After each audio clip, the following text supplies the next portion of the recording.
Hello, everyone, and welcome to another exciting episode of the Ultimate Comics Podcast. My name's Nabeel Gaber, and I'm one of your hosts. I'm Josh, the other host, and happy 4th of July. Happy 250. Yes, we are recording on the 4th of July, so happy 4th to those who celebrate. I understand disappointment in this country right now, so maybe And, you don't care, and I don't blame you. and also, a lot of our listeners are not American at all, so.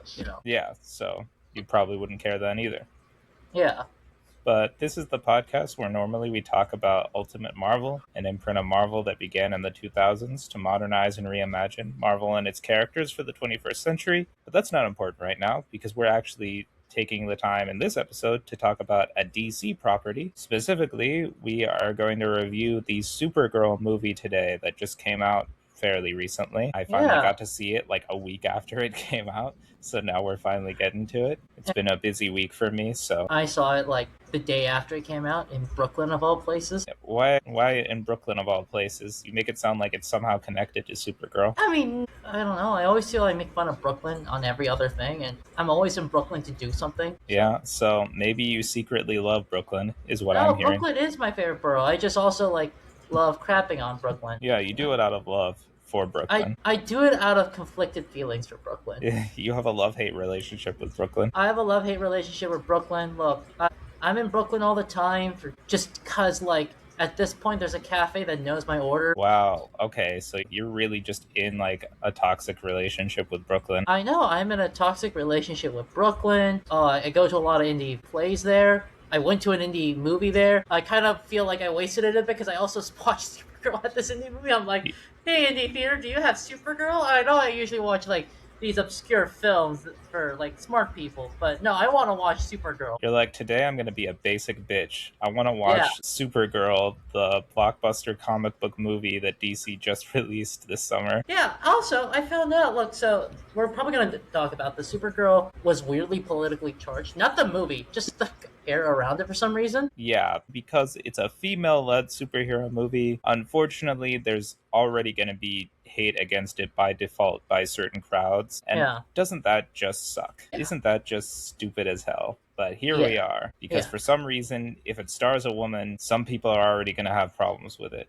God forbid a woman lead a superhero movie. Yeah, but I really like it when you watch small movies or movies that don't make a lot of money, because usually you're the only guy in the theater, so you can sit in the back, you can take out your phone and text your friends. You're not supposed to, but if you're in a small movie theater with no one there, who cares? You're the only guy there. I saw A.M. McKay. I bought that ticket for $10 at a nice theater. I was on my phone the whole time because it was a bad movie, but... Wow, so you can just break all the rules. Yeah, if the rules are there for other people's convenience, and if I'm the only person there, what about my convenience? You know? What about me? Don't you think I want to be on my phone? Don't you think I want to text and call people during the movie? Don't you think I want to be on Instagram? I'm the only guy at the theater. Who gives a crap? And I talked to staff before. Sometimes they're like, yeah, you shouldn't have done that. Others goes you're the only one guy there. Go ahead. I didn't do this movie because it was packed. So that's one theater made money off of Supergirl. Okay, so you were not texting and calling during Supergirl. That's good. No, because it was packed. Yes. Mostly with parents and children, but yeah. Yeah, because technically from what I've heard so far, it's been a box office bomb as much as that can be for a blockbuster movie. But still, it is a blockbuster action movie, so it's going to make more money than an indie movie that you see. I don't think it's making that much money just because, let's not forget, this one also, as a blockbuster movie, has a lot of costs to make. That's true, yeah. So really, it doesn't really profit when you put out the calculations of how much it costs to make versus how much money it's bringing in at the box office. Yeah, it's really a shame because another DC movie that was really good was Harley Quinn and the Birds of Prey, or the Birds of Prey, Fabulous Emancipation of Harley Quinn or something. Mm-hmm. That was I think that was a great comic movie. That was a good movie in general, and it just did not make a lot of money. And this one was a pretty decent movie, and it just did not make its money back, which is a shame. Yeah, so you liked Supergirl? I liked Supergirl. I came in with low expectations because I thought the trailer looked fun, and then everyone made a big deal about how much it sucks. So I was like, I gotta watch this for the podcast.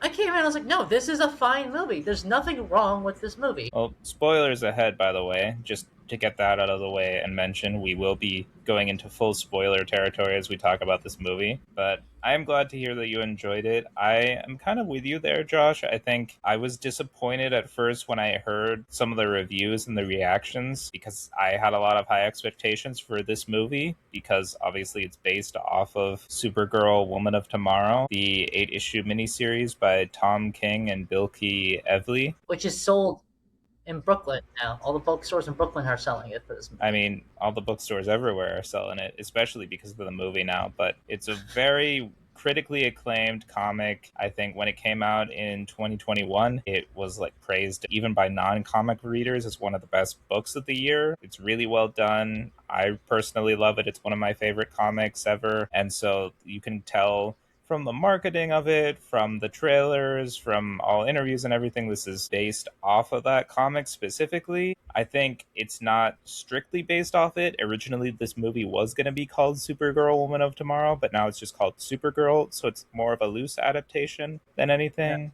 But I was kind of bummed when I heard the reviews that initially came out and the reactions. And I think in this day and age of like social media, of like TikTok and Instagram and YouTube and everything, I think there will be a lot of extreme reactions at first. So I saw some reviews being like, it's bad, it's terrible, it's one of the worst movies I've seen all year, and stuff like that.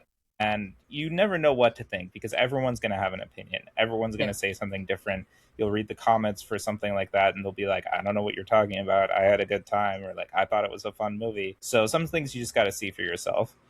R slash Supergirl love this movie, by the way. Oh, okay.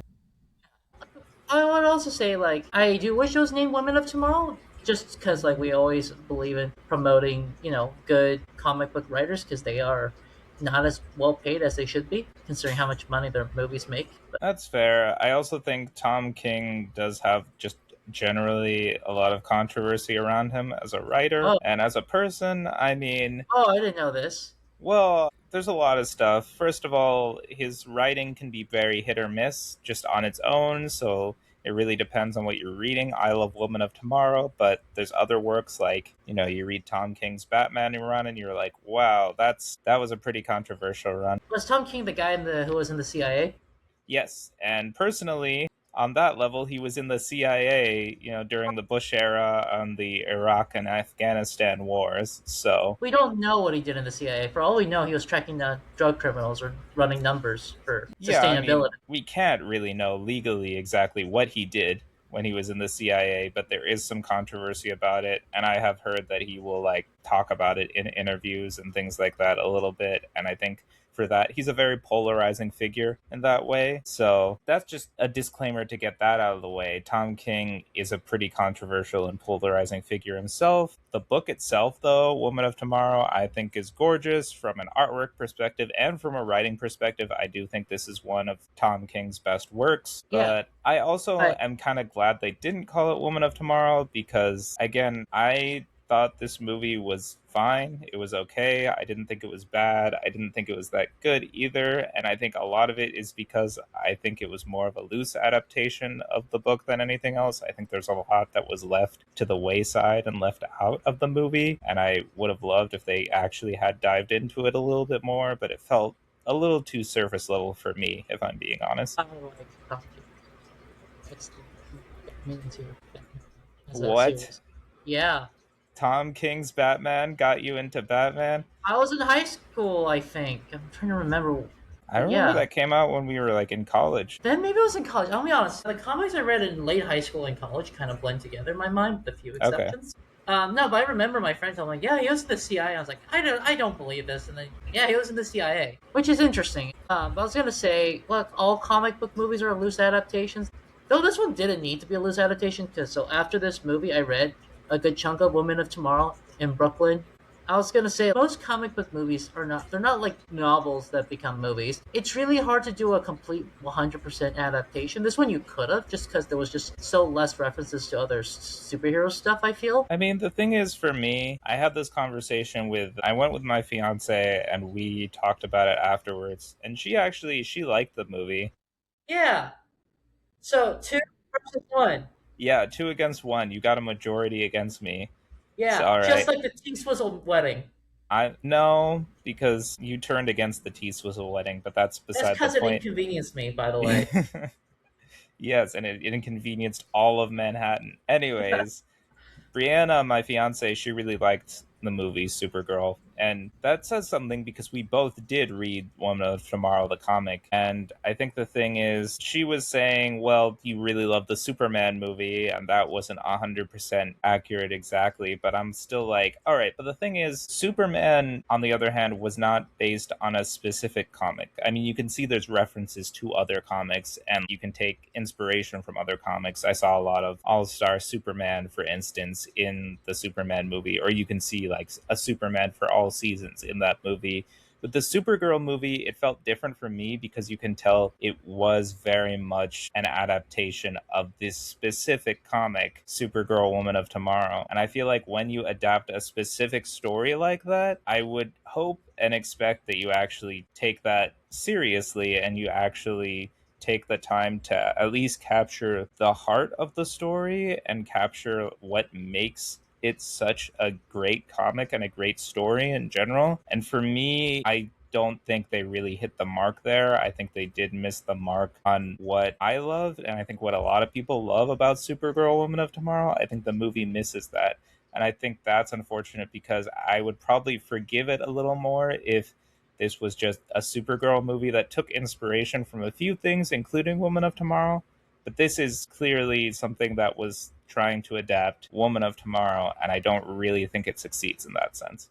That's just my take. Well, none of these book to movie adaptations are 100%. And if anything, I like that it's mostly, even if it misses the mark a bit, that it's mainly based off one comic. Because, like, Days of Future Past was also very different from the comic, but we could still call it Days of Future Past. Yeah, and at least they got the idea of Days of Future Past, and that's getting into the X-Men movies, which I feel in general I don't like the X-Men movies at all. So To be fair, the cast of the X Men movies don't like the X Men movies. yeah, like I think the thing is with the X-Men movies, I don't think any of them really adapt the comics well. I mean, if we're going into a whole different X-Men tangent, I will say they get the ideas behind the X-Men, they get the minority metaphor, they get like the civil rights allegory, and they get specific characters right, like Professor X, Magneto, Wolverine. They get those guys. The rest of it, they don't give a fuck.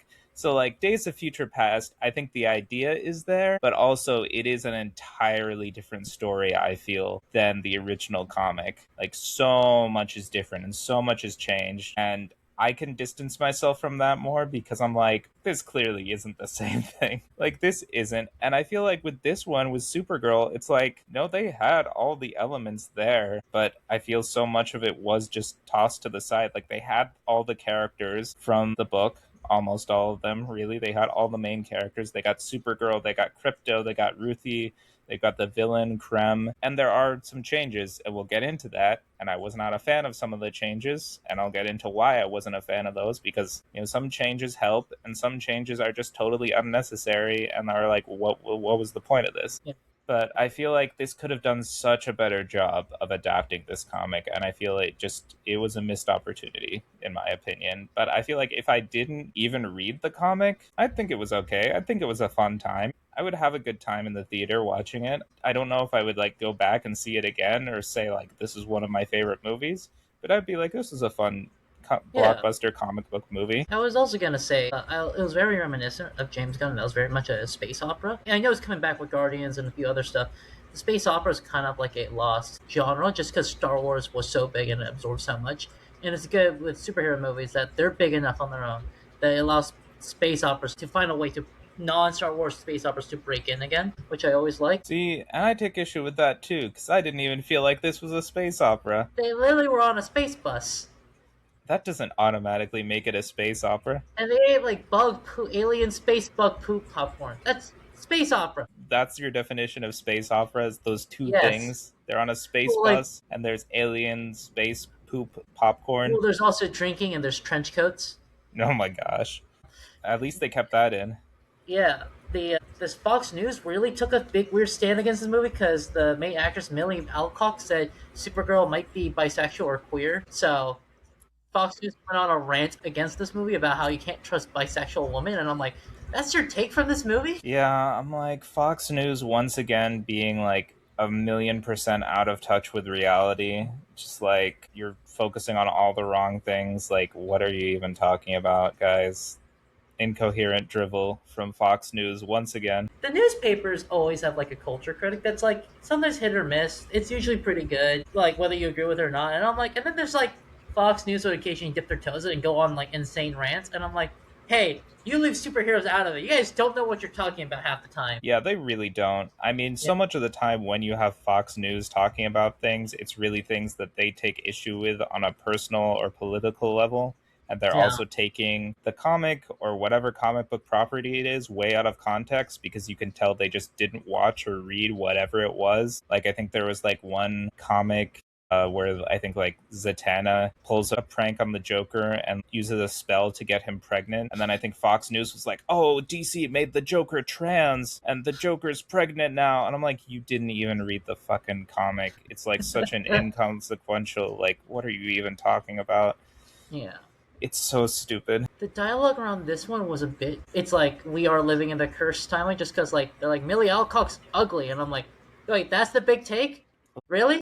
The comments on her appearance are absolutely absurd and so terrible. I'm like, first of all, let's not pretend that like she's not like a beautiful woman, all right? Like, what are you talking about? Second of all, if this was a man, not to use that argument, but to use that argument, if this was a man, people would not give a fuck. But of course it's a woman, so you gotta be like, look at her face. Oh, she's ugly. I'm like, what? What are you She's even talking about? she looks like a person, like Yeah, super. like what do you mean? You like, oh no, I don't want to fuck her, so I hate her now. So like, yeah, this movie sucks. I'm like, sorry that she doesn't fit your like standard for like hot women that you want to like have sex with. This is a Supergirl movie, by the way. So like maybe you're paying attention to the wrong things. Also, no one cared when she was in anything else because she was in like that Game of Thrones spinoff. No one cared, and Fox was like, you know who they should have cast? The actresses who played Supergirl in the '80s and on Smallville. And I'm like, they're old now. Yeah, like Like, what what do are you you talking mean? about?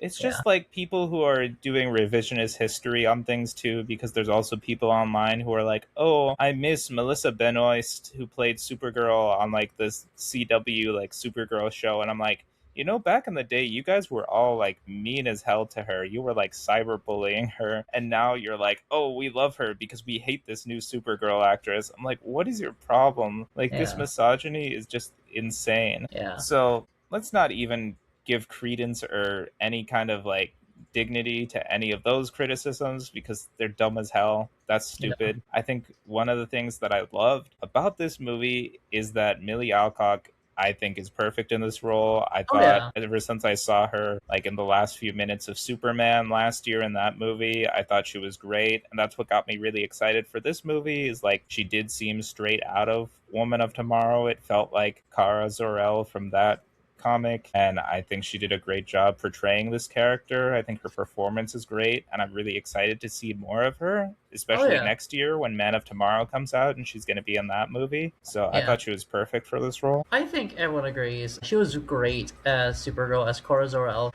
She was very good at doing her version of Supergirl, which is very different from Melissa Benoist. Supergirl is very much based, like you said, off Women of Tomorrow, which like is the comic I believe that reinvented Supergirl. Because for a while, writers did not know what to do with her. I believe, right? Supergirl has had kind of a turbulent history as a character, like on and She dated off. a horse. Right. Well, that's, yeah, if you're looking at the Silver Age comics, I recently watched a video from Owen Likes Comics, who I love on YouTube, just going into the history of Supergirl as a character and how much has changed over the years. Because for a good time in the comics, Kara Zor-El wasn't even alive. Like she was introduced in the Silver Age in like 50s and 60s, and she was killed off in Crisis on Infinite Earths in the mid 80s, and then was dead for a good like 20 years in real time. And then in the meantime, they had other Supergirls, which the history is convoluted and confusing and too much for us to get into in this episode. But there's Linda Danvers, and then she also combined with this like alien AI called like Matrix, and that's a whole thing. And so there's a whole like acclaimed run by Peter David on Supergirl that is not even about Kara Zor-El. And she got reintroduced in the mid 2000s in the Superman Batman series by Jeff Loeb brought her back. Then she was brought back into the main DCU, and she's been there ever since. And then that's eventually how we get in 2021 Woman of Tomorrow, which is kind of a deconstruction of her character, which Tom King loves to do, deconstructing comic book characters that have a lot of trauma. That's kind of like A his little calling card too as a much. writer.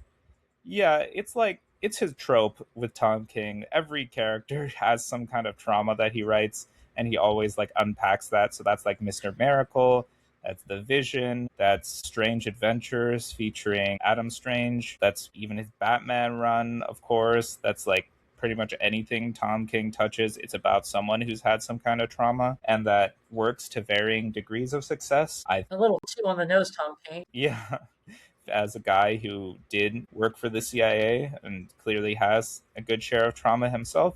Yeah. But Supergirl Woman of Tomorrow, I think, works fantastically for that. This movie, I think there is a good chunk of stuff that does work that comes from that comic. I think with Millie Alcock, I think there's a lot of small moments for her character that I wish we got more of that shows like all the trauma she's gone through and shows a lot of like the emotional depth to the character and complexity. We get plenty of flashbacks to Krypton and to Krypton's destruction, and then the slow destruction of Argo City, and you get to see how unfair everything was for Kara. Like, unlike Superman, unlike Kal-El, Clark Kent, she was conscious and fully aware for the destruction of Krypton. She was like a young girl or a teenager, and she experienced all of it and lived through all of that, and she was forced basically by her parents to go off and survive. They're like, you're the one who's gonna live on, and we will live on through you. And that's a lot of pressure for a young girl, and there's a lot of survivor's guilt there because everything she knew and everyone she knew and loved has died now. Her whole world is gone,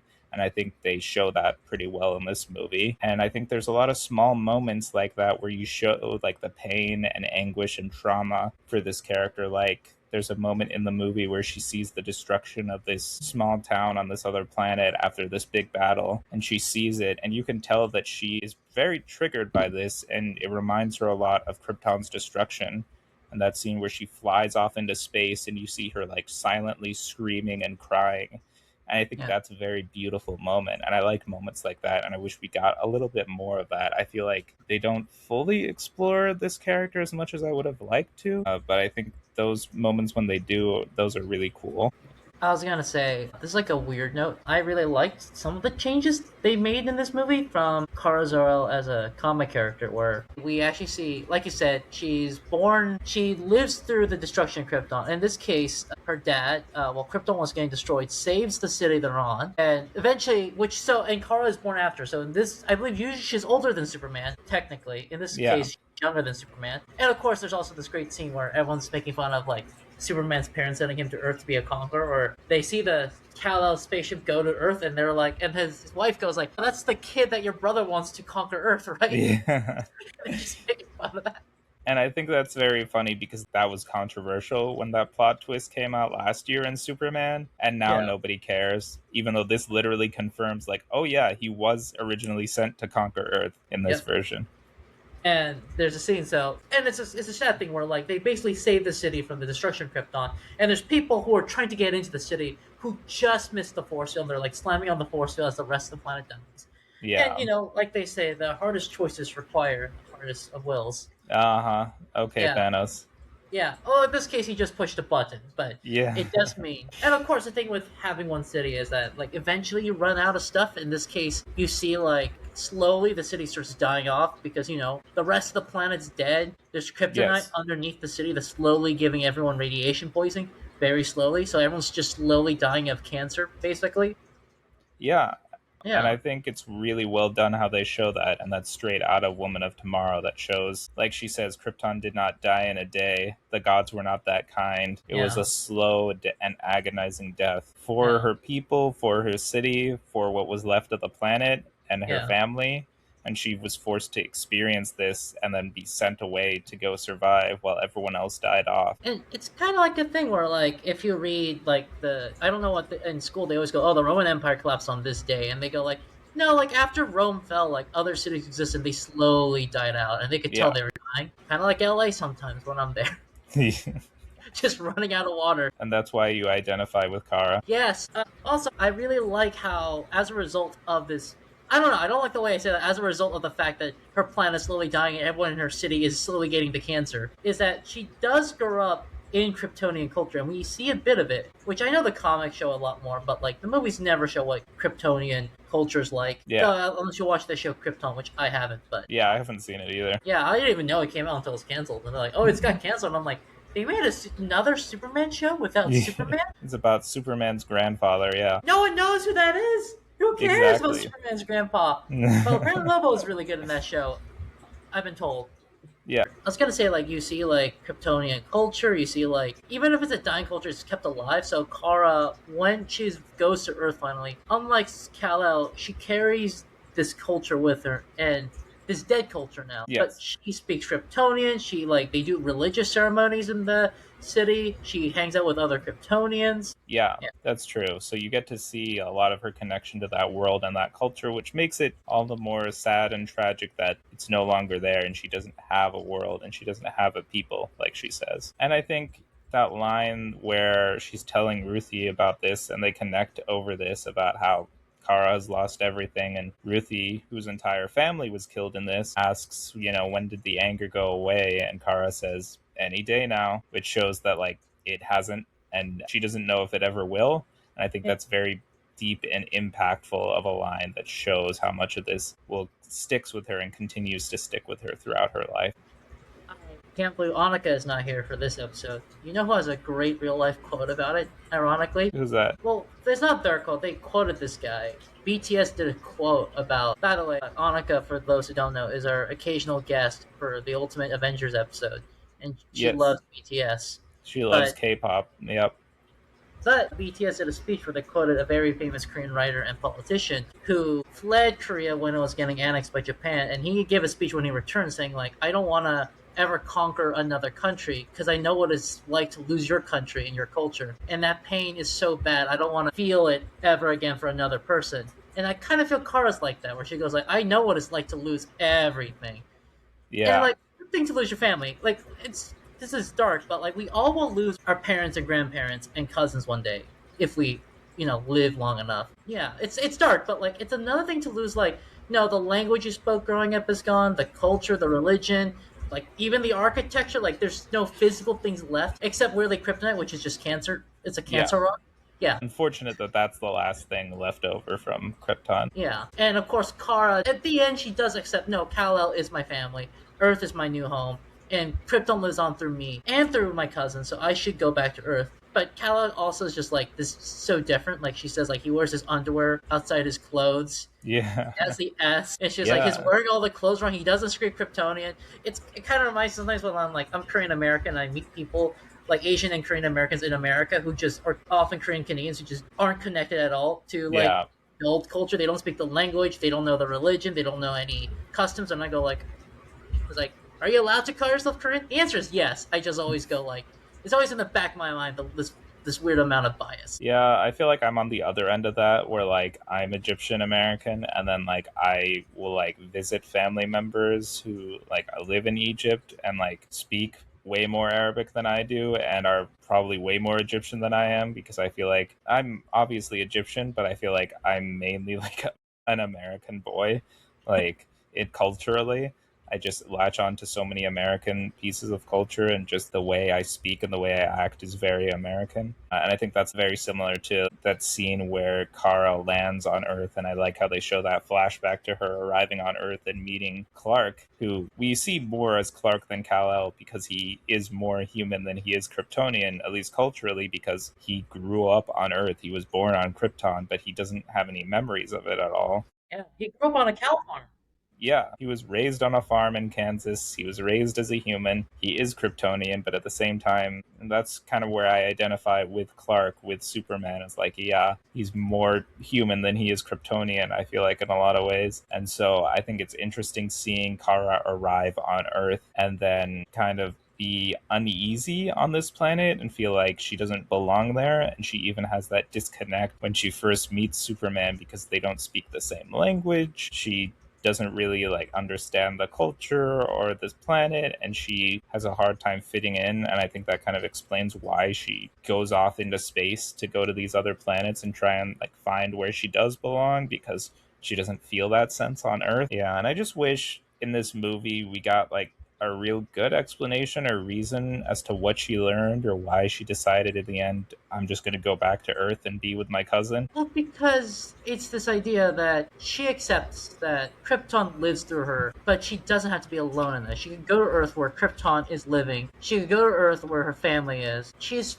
not at peace, but she realizes the peace and what she needs to do is on Earth. It's also like Ruthie is also like the very different, I feel, from comic Ruthie in a way. I don't know. Comic Ruthie was less annoying to me. Not that the actress for Ruthie was bad. Something about her just bugged me. What But bugged me, and getting into some things maybe I didn't like as much, is that I love the comic because Ruthie is our narrator. We get things from her perspective in the comic. Like everything is from her perspective. It starts with her, it ends with her. In the comic, it is just her father who's murdered by Krem, not her like entire family. So that's different. And like that change doesn't make a huge amount of difference to me. But what does make a difference is that the comic is narrated by Ruthie. You get it from her perspective. It's her story of seeking vengeance for her father's murder, and she encounters Supergirl. So you get to see Kara through her eyes. It gives you a different perspective on Kara, on Supergirl, and what that means to a young girl. And I think that's super important. And what makes the comic so impactful is her seeing and learning about all the different aspects of Supergirl and what makes her super, for lack of a better term, and what makes her so inspiring and what makes her so important to young girls, especially since they both share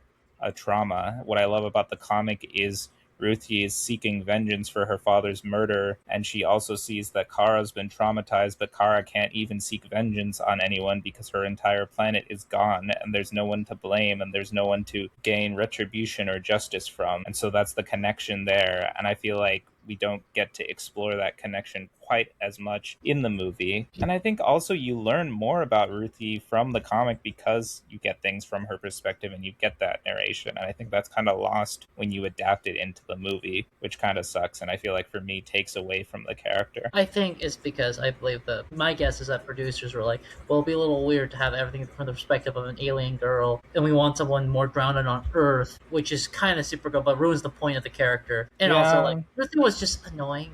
Like, not that the actor Yeah. was bad. In the movie, she was just so annoying. She was like always getting Kara's way. And in the books, there's this charm to Ruthie because she's like talking like in this really outdated peasant way of going like she'll talk in this antiquated way, which is kind of funny and charming. Yeah. Yeah. There's a charm to it. It's like she is this alien girl from a different culture, and she speaks very formally, and she speaks in this very specific way that makes her kind of funny because she like kind of sticks out like a sore thumb. Yeah. And I don't know, I think a lot of it gets lost. And this is, again, getting more into my complaints with the movie about like stuff that gets left out from the comic. I don't think we get to see so much of that tender connection between Ruthie and Kara. We don't get Yeah. to see their relationship develop as much. There's like small moments from the comic that I wish they had, like that scene where Kara is like showing Ruthie like how to wash her hands, which Yeah. sounds dumb, but like it's a small moment that makes a world of difference. It's like those little moments of connection and bonding. And I Yeah. think also getting to see, I think this goes to Kara too, about you don't get to see her more compassionate, tender, caring side in the movie as much as you do in the comic, like helping others. And you get to see like the brigands and like how they like decimate these other planets and like murder like all these people on other worlds, and you get to see Kara and Ruthie like helping others and showing like some empathy and compassion and like helping them grieve and mourn and taking care of them. And I think seeing that from Ruthie's perspective and how impactful that is, it adds another layer to Kara's character other than like I'm messy and traumatized, which also important aspects to the character that we do see in the movie, so I'm not going to discount that. But we don't get to see as much of the warmth and compassion from Kara that you do in the comic, that shows a different side to the character that I think adds layers to it. Or you don't get to see like awe-inspiring moments from the character like in the comic where Supergirl ends up saving like a busload of aliens from like this space dragon, which is so visually cool and so Like inspiring. she saves the space bus from space pirates. Which is like, it's cool. It's just not quite the same, you know? No, no. You'd rather her save the bus from some innocent animal? Yeah, I mean, it's a space dragon. I don't know how innocent it is. It's a dragon. It does what a dragon does, which is I eat space mean, buses. the space pirates thing was like, at least it was cool in showing like her power with the yellow sun, but still, No. it's like, okay. Again, I just wish we got more of that connection between Kara and Ruthie, and more of Kara showing Ruthie like the whole point in the comic. And I think the big moral is Ruthie learns that there's more to all of this than just vengeance. Like, there's enough killing that's been done. What Ruthie gains and learns from her experience with Supergirl is seeing someone who has had a similar traumatic experience in her life, who has been through hell just like her, but has come out the other side and is still awe inspiring, is still powerful, is still loving and caring and tender. And it inspires her to show, hey, there's a light at the end of the tunnel, or there's an other side to this, or there's more to life. There's so much to look forward to. And that inspires her to be like, maybe vengeance is not the most important thing, and maybe there's been enough killing done here. I feel they kind of do that in this movie. She sends Ruthie on her way, doesn't let her kill Krem, and then she just kills Krem Yeah, herself. I get it, because she yeah. goes, Ruthie doesn't need to be broken, but I already am, so I might as well just do it. Yeah. And I talked about this a little bit with Brianna, my fiance, and like Rubbing she, into all the single people. yeah. I'm sorry, not to name drop. I'll just say I talked about this with Brianna, okay? No, it's And go ahead, rub it in. no specific connection to Brianna other than we will be married one day. But the whole thing is like, I didn't like it because it is a big change from the comic. Because the comic was Ruthie is about to kill Krem, but she finds she can't. And then Kara shows up, and Kara's like, I can kill him for you if you want. And Ruthie's like, no, I learned my lesson. And she explains to Kara what she's learned, which was exactly what I was talking about earlier, which is Kara showing her that enough killing has been done. And despite everything they've gone through, there's still love, there's still hope, there's still strength and power to be found, despite all the trauma you've gone through, and maybe even because of it in some ways. And Ruthie, it's revealed the narration is this book that she's written. That so the ending flashes forward to the future when Ruthie's an old woman and Kara's all grown up too, and she visits her, and Ruthie wrote a book about the whole thing. And in the book, she says that Kara killed Krem. But you can see on the page that at this point, when Ruthie's really old, decades later, they release Krem from, they put him in the Phantom Zone. And he's like served his time, really. And he's repenting and he's begging for forgiveness and stuff. And he clearly shows remorse, which is not at all what he would have done decades earlier.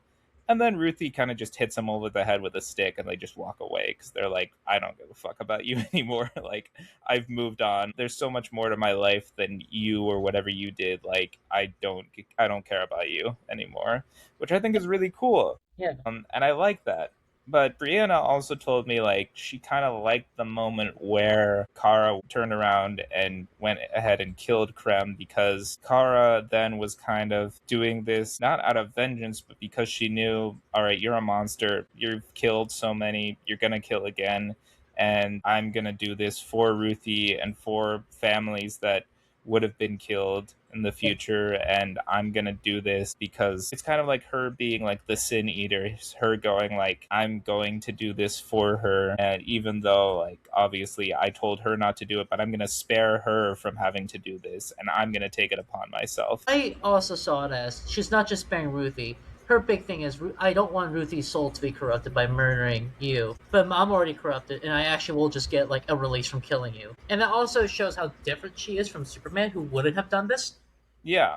Yeah. And I do like how they show how Kara is different from Superman, because obviously they've been through different things. Like she says, he's more innocent and naive because he hasn't gone through the same things that she has. She says he's younger, even though he's technically older, but he's younger in like spirit and mind. And I like the differences, especially shown in the line when Ruthie tells her, you're not very nice, but you're kind. You're not perfect, but you're good. And that's a great line, and I really like that. And I think that does succinctly sum up like what makes Kara very different from Clark here. Yeah. And I like that. Yeah. But Um, I don't know. Changing the moral from the comic into her talking down Ruthie and being like, killing him won't take away your pain. I was just rolling my eyes, kind of being like, okay, I've seen this a million times in other comics, in other movies, in other forms of media. I've seen this so many times, and it just felt so generic and cliched, I, in my opinion. I liked it. It won't take away her pain, but Kara does get a release from killing him, which is the difference between her and Superman. But she wants Ruthie to be more like Superman than more like her. Also, the villain himself is very different. In the books, from what I read so far, he's just like a guy who accidentally or had a fight with her father and killed him. Here, he's like basically a pirate terrorist belonging to a species of only males that abduct women to create more of them. And I thought that was a stupid change. They're like Ganondorf. They're like the reverse Ganondorf, if you know that one. I mean, I'm semi familiar with Ganondorf, but mainly that's from Super Smash Bros., so I really don't Yeah, know much about him. he belongs to a species of only females, and they only give a birth to one male who's going to be their king every like 1,000 years. So the females have to go around seducing or kidnapping men to create more of them, and it's the reverse of that. I don't know. There's a lot I didn't like about this. For one thing, I think Krem went from he's a pirate and just like a bad guy and like evil and remorseless. They changed his look entirely, which made him look like a generic, like he looks like one of the Ravagers from Guardians of the Galaxy. And they also just, I don't know, I just didn't like how they just made him into like just your classic, like standard cliched movie bad guy. I mean, the comic, he's not remarkable either.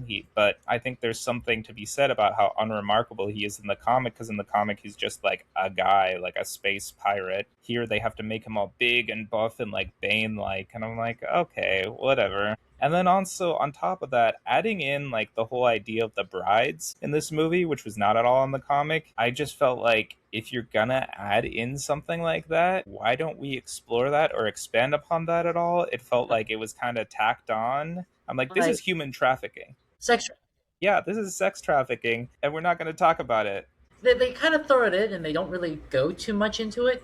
Which is like this is like like you said, it's a big thing, and we're finding out this is how their species reproduces. It's like a race of rapists. Yeah, and I'm like, we're not gonna talk about this at all. Like, we're gonna Yeah. drop that in, we're gonna mention it, and we're gonna have Supergirl go in and save them at the end, and then at the end, like one of them is gonna like kill one of the pirates, and we're gonna be like, yay, good job, way to Yeah. go. And I'm like, we're not gonna talk about it at all or like explore this idea at all. That you introduced yourself into the movie that was not at all in the original comic. Like, if you're gonna bring that in, you may as well like actually go all in and actually explore that a bit more. Well, Roman history and the Bible also have moments of this, and they never explore it either. They just kind of mention it. Yeah, if you read those ancient books. Yeah. I just feel this could have been a little more intentional with what they were going to do with that. I thought generally, too, again, there were so many things from the comic that were not included at all. And I think you can't get everything. I know it's not going to be a perfect adaptation, but I think, especially since it wasn't even a 2 hour movie, I'm like, you could have added maybe 20, 30 extra minutes to the movie and expanded on some things a little more. It felt like they were kind of always rushing from one thing to the next, and it didn't actually stop and explore any of those character beats as much as I would have liked, or any of those story beats. If it's kind of, I know Disney has had this before. Like, there's these writers and they're really dedicated to a certain project, but they can't make it, so they're just told, no, make this other project first, and they kind of half-ass it, and people go like, no, this was a good idea. You just half-assed it, and we could tell. And that's how I kind of felt. Again, I had fun, but also I feel like it could have been so much more, especially having read the comic and having loved the comic the way I did. I'm like, they could have done it better. I've seen some people compare it to, I don't think it's as bad in this case, but when people talk about like the Planet Hulk storyline in Thor Ragnarok, People liked it. like I liked it too, and I also liked it because also in Thor Ragnarok there was only so much they could do with the Hulk, because again, Marvel cannot make a solo Hulk movie for legal reasons. Well, they can. They just have to pay money. Yeah, they have to like give Universal the distribution rights for it. So I kind of understand how they couldn't go all in on Planet Hulk. But again, here I'm like, yeah, it also feels like they could have done so much more and gone all in on the adaptation, and that's what I was hoping for, and I was disappointed in. And I saw Yeah. someone else say, I saw a comment on like a discussion thread somewhere that this could have been like a mini series, like an HBO mini series or Oh, something. which they've been doing for DC, and DC's been doing a decent job at. I feel like it would have been so good because the original comic feels very episodic in that way because it does tell a larger narrative overarching, but like each issue is a different kind of adventure that Kara and Ruthie go through as they're traveling through space and they're on the hunt for Krem. And I think it's an 8 issue miniseries. They could have done easily like an 8 episode HBO miniseries where like each episode's like an hour long and it like adapts a different issue from the comic. That could have been done so well. I was gonna say, so Millie Alcock has done a few very good HBO miniseries. I do think she's a little tired of doing them because I do know she wanted to do a movie. Though Yeah. actually, she's gonna be in Supergirl's gonna be in other movies. Also, fun fact: if you guys know the show Sex Education, the main actress in that, whose name I'm blanking on, was also competing to be in this movie, to be Supergirl. Oh, really? Yeah, Millie Alcock. She mentioned like a few other people who, what's the word, auditioned for Supergirl. She said I wasn't gonna get it. She thought because like so many big names auditioned to be Supergirl. Yeah, you're talking about the actress who played Maeve in Sex Education? Yeah, and she was Yeah, A.M. McRae and A.M. McRae. that would have been pretty cool, honestly. I mean, I love Millie Alcock still, so like it worked out. But speaking of changes to the comic, I did want to talk about Lobo, and I'm conflicted on this because I love Lobo in this movie. I think Jason Momoa does a great job. I think he was meant to play Lobo much more than he was meant to play Aquaman, if I'm being honest. But at the same time, there was no reason for him to be in this movie. This felt like a lot of fan service, and to the point where I'm like, I don't know if he really served an actual purpose in the movie at all and helped the story in any He way. wanted to be Lobo is the thing. He texted James Gunn saying, "My God, I'm gonna be Lobo, right?" Yeah, and I'm like, that's cool, but also, he feels kind of tacked on here, if I'm being real. I love him in this. I think he does a great job. Again, it's just like, there's no reason for Lobo to be in this movie. He doesn't add anything. No, it's there in the end, and I went to the bathroom in the end, and I honestly don't think I missed much when I missed his scene. He doesn't, like you say, he doesn't do much. Yeah, and I'm like, if you give Lobo like his own movie, He doesn't need his own movie. Let's be honest. I would love a Lobo movie, like a Deadpool style, like R-rated, like a Lobo movie, where it's just over the top, like unapologetic, unashamed, like satire and spoof of the whole like anti-hero trope with just Lobo like dicking around in space. I would love that. I feel Lobo works well as like a side character, or like even as an antagonistic character is always my thing. Or like he fights Superman, he fights Batman, or Green Lantern, or something, or Supergirl. I mean, he's had his own solo series. He currently has a solo comic at DC right now, and it's fun. If you read World War Z, the weapons the Marines use to fight zombies is called the Lobo. Fun fact. Oh, that's pretty funny. I think it's named after the comic character. Yeah, I mean, because a Lobo isn't, it's an actual animal too, right? Oh, it is? Yeah, What? like a wolf. I did not know this. Let me look it up. I just want to be I know, like, 100% sure. I do know the controversy with Wolverine is that comic writers never know what a Wolverine is, so they just go like make him like associate with wolves, and they're like, no, Wolverines are an actual thing. Have you guys ever watched football? University of Michigan, go Wolverines. See, Lobo, yeah, Lobo is the Spanish word for wolf. Well, that doesn't count. Either way. Yeah. So I hope we see more of Lobo in the DCU. I also feel like I hope he actually makes sense where he appears, because in this I was like, all right, we're just throwing in Lobo just to throw in Lobo because it's a space adventure. I mean, Jason Momoa is a decent actor. Like he deserves something. He deserves a Yeah. good. I feel like he also could have been a little more over the top and goofy with this. I feel like maybe sometimes he plays Lobo a little too seriously and a Yeah. little too straight. And I'm like, come on, Lobo's like a goofy, over the top satire of just the edgy 90s anti hero. I want to hear him saying fraggin' and bastich a lot and being a hard drinking, cigar chomping, roughhousing. And you do see a good chunk of that in this movie. But there are Yeah. moments where I'm like, taking it a little too seriously. He's not a serious character by any means. I do like the fact that he is after Krem, and because he's a bounty hunter, which people forget. Bounty hunters are like they're hunting people basically, Yeah. and oftentimes the people that people want hunted are bad people. But then he's not really in it for justice. He just tells Crab, you're mine. A lot of rich people want you dead. Yeah, he's like, I just want the money. That's all I'm here for. It's all He's about my like, payday. I don't care you're a piece of shit. I care you pissed off a rich person. Yeah. Also, this is my weird take on 90s and space opera bounty hunters, is that Lobo does a good job where he goes like, a lot of rich people want you dead. Because like with the Mandalorian and Boba Fett, they're bounty hunters or assassins, and they always just try to like reshape them into good people. And I'm like, no, they're in it for the money. They're not in it because they have some great moral, necessarily this great moral venture. They Yeah. want money. They want to get paid. They're hunting you for money. Have you guys ever seen Dog the Bounty Hunter? That's Lobo, but with guns. Yeah, I feel like a lot of the times the edgy 90s anti-hero will like somehow be given a redeeming quality or then be made into almost a straight up hero. Yeah.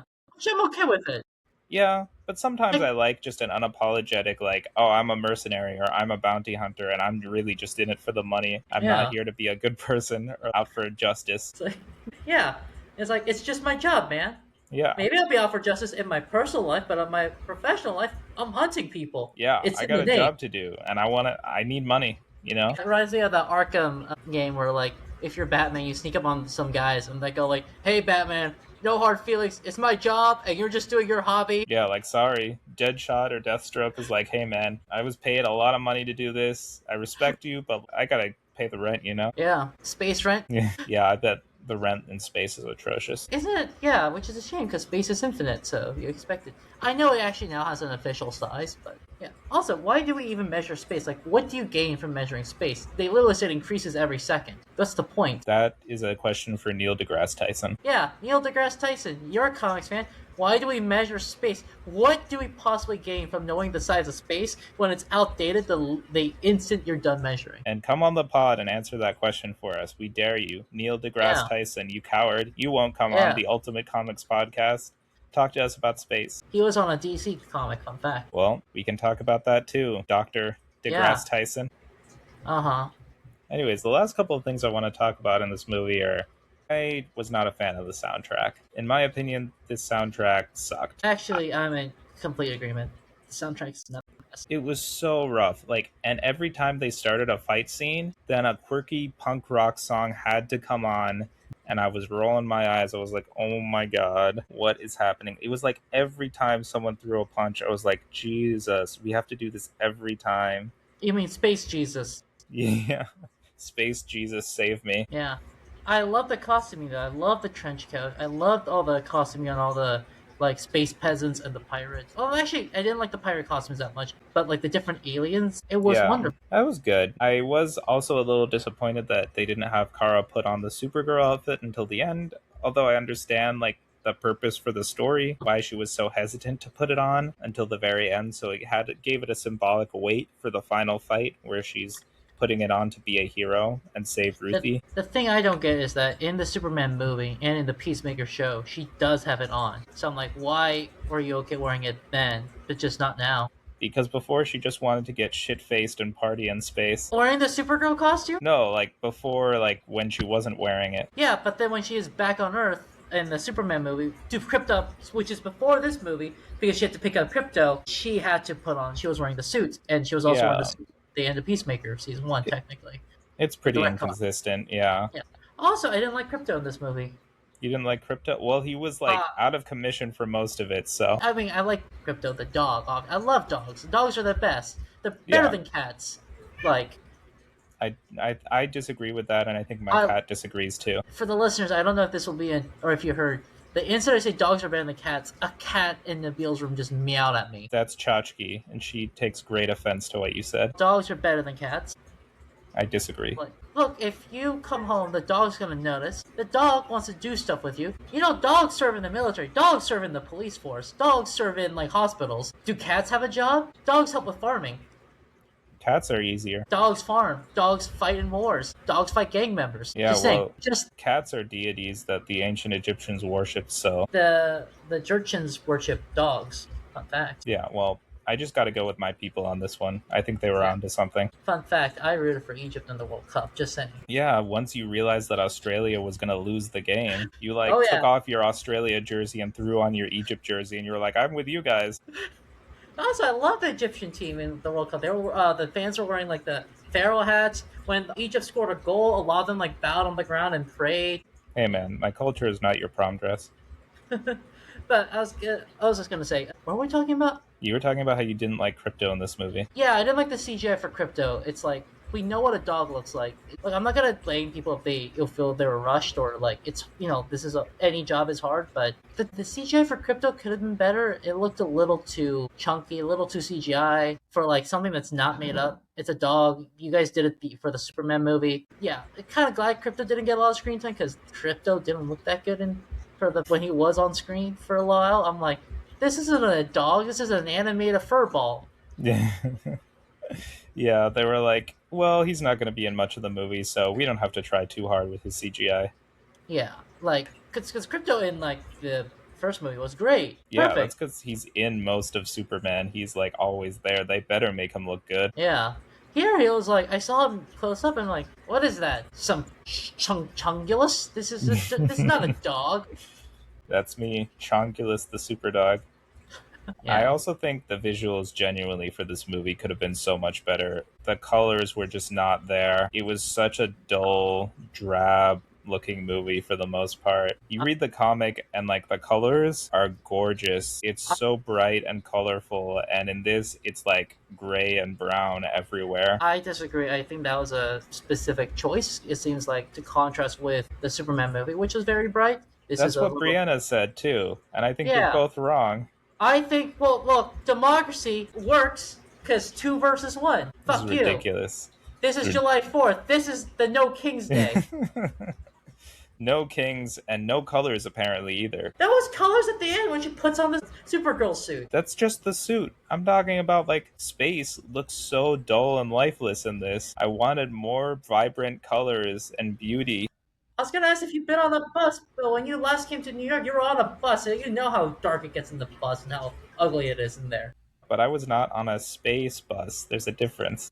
No, there is not a difference. It's the same principle. No, I like the coloring in this, and I like how it lightens up when she puts on the suit. I do want to see some of that space puke because I'm like, yeah, The space puke when her mom was dying of cancer. okay, maybe not that space puke because I think that was the one space puke we actually saw, and it was kind of disgusting. But that's It like was cancer very puke. sad too. Yeah. Yeah, this is like a weird take, but like cancer doesn't cause you to puke. That's chemo that causes you to puke. Oh So yeah, that's true. yeah, so Anyways, we're just whatever her gonna mother was dying of. I space guess cancer. radiation still, which comes from chemotherapy. So Oh, that's a good point. That's a yeah. good point. Yeah. Last thing I did want to talk about, which I had to mention because I'd been hearing about this all the way up until I saw the movie, was like the needle drop for that cover of The Middle that started playing. That like is now infamous. Like in the final fight, when that cover of The Middle just starts playing out of nowhere and everyone starts fighting in slow motion. I think that was so painful to watch. I honestly agree with people there because that was rough. I don't know why they had to put that song over it. It made no sense. It was so off-putting. I feel this was rushed. James Gunn didn't pay too much attention. He auctioned it off to another director who I'm not gonna say it's a good director, bad director, because I don't know what other stuff they made off the top of my head. But this was like a lot of good ideas, a lot of good, decent writing, just executed not the best, but it still came out okay. So It was okay, but I think that's the problem. What makes it a disappointment. It could have been okay, great. I'll give this a solid C plus. Yeah, I'd probably have to agree with you on that one. C plus is a good grade in my opinion. I think it's mediocre. Like, No president in American history since July 4th ever got over 66%. This is better than every president in American history, technically, except George Washington. are you talking about just votes? Yeah, just votes. Though I guess technically George Washington got 100%, but that doesn't count because the elections were done differently and he was the only guy running. So Yeah. basically, yeah. So that doesn't count. Okay, since modern voting, no president has beaten Supergirl's score when it comes to numbers. How about that? That's not a high bar though. Like they're all getting like D's or maybe a D Yeah. plus, and we gave this movie a C plus. Exactly. It goes on to the next level. Also, like people go like are like, is this the end of the James Gunn verse? They think every time a Marvel movie isn't as great, and I'm like, no, it's not. Like maybe it is if the executives think it is, but it shouldn't be. It's a solid movie. It's fine. Yeah, I think the problem is just that like I think the thing is people might be saying that kind of stuff because this is only I say this is probably like the second movie in the James Gunn verse, because if we're talking about Superman as the first, even though he did do the Suicide Squad, and which is canon. and he also said Blue Beetle was canon to this universe. So if we want to be really technical, you could say this is the fourth, but it's still very early on in the What about the DCU. Harley Quinn movie and the first Suicide Squad movie? Because those are also canon. Those are still under the Snyder umbrella, I'm sorry to No, say. because they make references to the first Suicide Squad movie in the Peacemaker show. Kinda, yeah, but just because they have to. I think James Gunn really doesn't want anything to do with those. But my point being that this DCU is still very early on, so this is like a phase one MCU movie for comparison. And I think people in that way probably would expect it to be a lot better, because I feel like this is probably like a standard Marvel movie you'd find in like phase two or three of Marvel, when they already had hit their stride and were in their success, where it's like it's decent, it's not amazing, but it's like enjoyable to watch. But I think It's people would expect more with this DCU starting out to lay a stronger foundation, and I think James Gunn has in his DCU had movies that have set this foundation. So you know, yeah. the Superman movie definitely did that. I think he did earn a lot of good faith with the Suicide Squad and Peacemaker as well in that sense. I would say, in the grand scheme of things, the only thing I worry about this movie is that it did, which, not to sound like a banker or an accountant, it didn't make money, which unfortunately is how a lot of these things were measured, and that might set the universe back a bit, just because it just didn't make money to advance. Yeah, Especially right now, because DC is owned by Warner Brothers, which is like in a weird financial state right now that's really controversial, and they're just milking it for money. yeah, So who knows? No, but it's not like Marvel, where like after Secret Invasion, where that one actually might have set the universe back, just because they did change so much with yeah. show, unfortunately. Yeah, Secret Invasion is something that I don't think Marvel's going to acknowledge anytime soon, because they want to distance themselves from that. Which is a shame, because Emilia Clarke definitely deserves like something good after Game of Yeah. Thrones. I, She's a good person, good actor. I think, though, that the DCU, James Gunn's version of it, is just getting started. And I think some people might be nervous because, okay, at one point, are we going to see more L's than W's, in that sense? At what point are we going to see more bad projects than good projects? But it's still early on. So there's hope and goodwill in a lot of projects coming up. Like if you look at Clayface, hoping that's going to be good, or if you look at Man of Tomorrow next year coming out, just hoping that's going to be good. I just think there might be a little more pressure riding on it now, because now that Supergirl has kind of underperformed critically and commercially, there is a little bit more of an apprehension towards this version of the DCU. So there's pressure on it. And I think it is a little unfair, because it's not like this was a bad movie. It just wasn't too good either. So I'm hoping for something that stands out a little bit more in the future. Hopefully Clayface, hopefully Man of Tomorrow. High hopes there. So Yeah. we'll see. This might just be like, one of those things where it was an early movie that was like, yeah, it was all right. I mean, and there are some movies even in the MCU where it was kind of just all right. It was good. Like, the Incredible Hulk came out right after the first Iron Man movie. And I still really like The Incredible Hulk, even though a lot of people are like, let's just pretend that didn't happen, especially because it wasn't Mark Ruffalo, or like, well, it didn't perform super well critically. Yeah. So The other female superhero movie that's off the top of my head, I think, is Wonder Woman, and I actually enjoyed this movie more than Wonder Woman. I don't hate it, but I've never been a big fan of the first Wonder Woman movie, so unfortunately, I did enjoy the first Wonder Woman movie, even though Gal Gadot is absolutely awful and I can't stand her. as an actress, As a human being, too. But, like, the first Wonder Woman movie I thought was good. It wasn't, like, amazing, but I like the first one better than Supergirl. I think the second Wonder Woman, 1984, is absolutely awful, so I would I think prefer we all recognize that as a bad movie, though. Yeah. So Supergirl's definitely better than Wonder Woman 84 by like miles. What about, I haven't seen the second Captain Marvel movie yet. It's on my list. The Marvels? Yeah, but what about the first Captain Marvel movie, which I have seen? Like, how would you compare it to this one? I would say this is like a little better than the first Captain Marvel. I think Really? the first Captain Marvel movie, again, I also felt similarly to, like, if I had never read Supergirl Woman of Tomorrow, I'd probably put them on equal footing, because in both cases, watching Supergirl or Captain Marvel, I'd be like, this was fun. I was Yeah. entertained and I had a good time. I don't know if I would watch it again, but like, it was entertaining and I'm glad I went to see it, It just wasn't Yeah. anything amazing. Yeah. which is unfortunate because, again, Captain Marvel, first MCU movie with a female lead superhero, like that should have been so much better than it was in that way. And again, Supergirl, based off of Woman of Tomorrow, an incredible comic, should have been so much better than it was. And the I, first DCU movie under James Gunn's umbrella with a female lead. So again, I would have loved for it to be so much better because you got all the misogynists and the right wingers online hating on it just because it exists. it's a shame because Captain Marvel also got a lot of weird hate, and that I never understood. I think it's Yeah, just because Brie Larson, she's fine as an actor, she's fine as a person. It's just like kind of uncharismatic, and people just really latched onto it. yeah, they wanted to hate on her, especially because Yeah, Brie Larson was like saying in press about how like Captain Marvel's the strongest Avenger.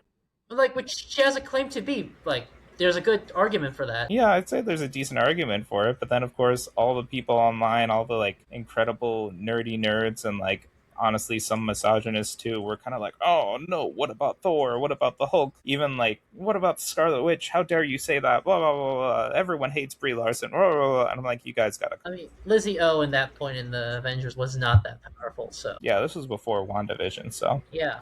I mean, after WandaVision, I mean, she might not even be an Avenger by WandaVision. She basically yeah. was a villain of Doctor Strange. I Yeah. actually really like that they made Scarlet Witch the villain of Doctor Strange.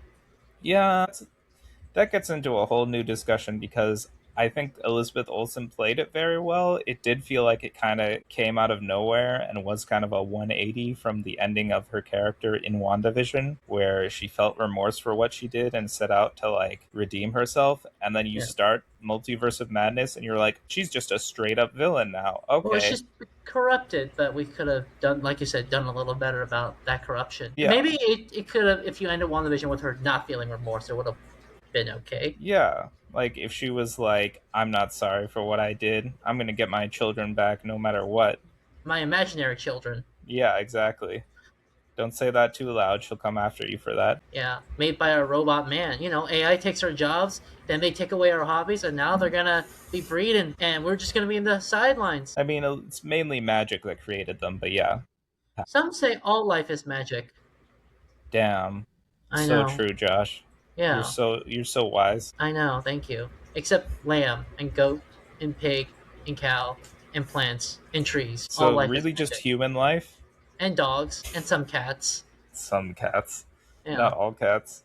Yeah. Look, we need the corn and the grass and the fruit to eat and to feed the stuff that we eat. That's very true. Yeah. And we need the trees to not be sacred so we could cut them down for money. It's all about the money with you, isn't it? Yeah, hell yeah. Oh my gosh. Money, money, money. Don't start singing the Apprentice theme song. That's in bad taste. I always forget that's the Apprentice theme song. My dog loves that song, by the way. So your dog's a Trump supporter? She is not, but she loves because her name's Boring, by the way. And Yes. my ex, when she visited, would always scream, Boring, Boring, Boring. So the dog really loved it. That's really cute.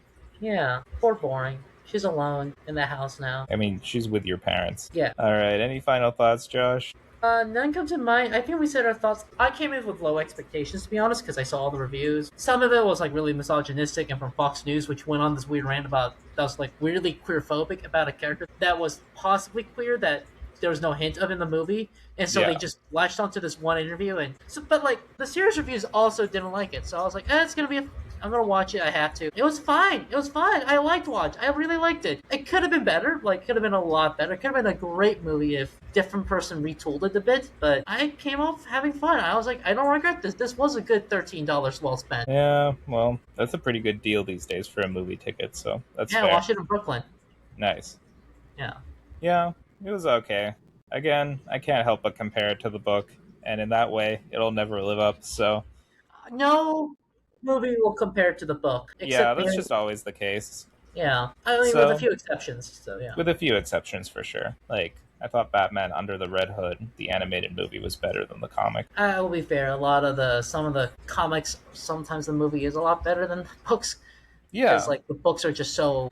This has always been the problem of getting, which is why we started this podcast, getting new people to comics. Some of the books are really convoluted, and people have told me even like I'm intimidated because I don't know if I need to know 30 years of backstory for this comic, and like you really sometimes need a consultant basically to go like you do, you don't. Here's what you need to read before.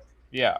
And Yeah. that can be confusing. With Supergirl, Woman of Tomorrow, you don't need to know anything going into it. And that's what Oh makes it yeah. amazing. That's part of what makes it amazing. But yeah, I was bummed. I was a little disappointed by this movie. I feel like if I hadn't read the comic, I might have enjoyed it a little more. But I still would have been like, this was a fun time. This was enjoyable, but nothing to really write home about.